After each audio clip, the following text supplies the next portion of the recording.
सगळ्यात पहिलं लक्षण जे आपण मागच्या आठवड्यातही बोललो होतो ते म्हणजे आता तुमची बेंबी जी आहे ती थोडीशी बाहेर प्रोट्रूड होईल किंवा बाहेरच्या दिशेला येईल. हे नॉर्मल आहे. प्रेग्नन्सी नंतर पुन्हा बेंबी तुमच्या आहे त्या अवस्थेत जाणार आहे, त्यामुळे या अवस्थेला घाबरायची गरज नाही. तुम्ही डिलिव्हरीसाठी गिअरअप होताय हे या लक्षणावरून तुम्ही एक अंदाज लावू शकता की आता आपण लवकरच पुढे जाऊन मोठ्या चेंजेसना सामोरं जातोय. मैत्रिणींनो, पुढचं सिम्पटम जे कॉमन आहे ते म्हणजे कार्पल टनल सिंड्रोम. जे आपण बोललो होतो ते असं की तुमच्या मनगटाला थोडीशी सूज येऊ शकते आणि त्यामुळे तुमच्या हातापायांना मुंग्या येतात. आणि हे कार्पल टनल सिंड्रोम देखील डिलिव्हरीनंतर आपलं नाहीसं होतं, त्यामुळे नॉर्मल आहे. आणि प्रेग्नन्सीमध्ये हातांना मुंग्या येणं किंवा हातांचे रिस्ट मनगट सुजणं हे नॉर्मल आहे. मैत्रिणींनो, तुमच्या हातांचे तळवे लाल दिसतील.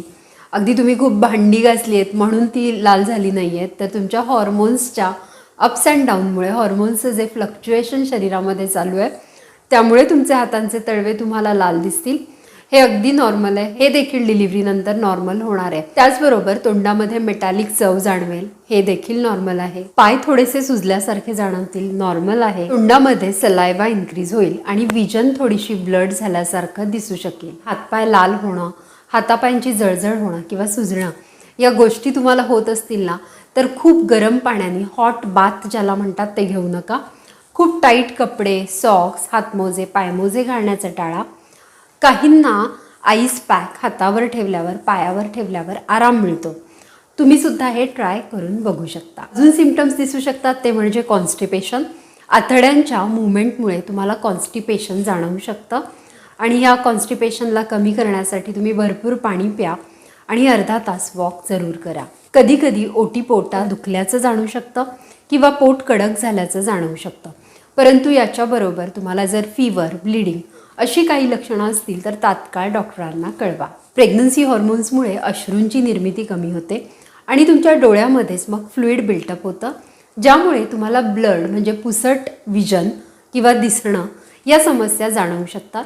डिलिव्हरीनंतर या सगळ्या समस्या कमी होतात आणि तुम्हाला पुन्हा परत व्यवस्थित दिसू लागतं. स्लाईट विजन चेंज प्रेग्नन्सीमध्ये नॉर्मल आहे. काहींना प्रेग्नन्सीच्या या काळात मायग्रेनला सामोरं जावं लागू शकतं. जर तुमचं हेडेक, डोकंदुखी ही काही दिवस कंटिन्यू आहे, त्याबरोबर विजन ब्लड आहे आणि खूप थकवा तुम्हाला जाणवतो आहे, तर हे मायग्रेन असू शकतं. आणि प्रेग्नन्सीमध्ये काही जणींना मायग्रेनचा त्रास होतो. त्यामुळे मायग्रेनचे तुमचे जे काही ट्रिगर आहेत ते पिन पॉईंट करून ठेवा, लिहून ठेवा आणि ते अवॉइड करण्याचा प्रयत्न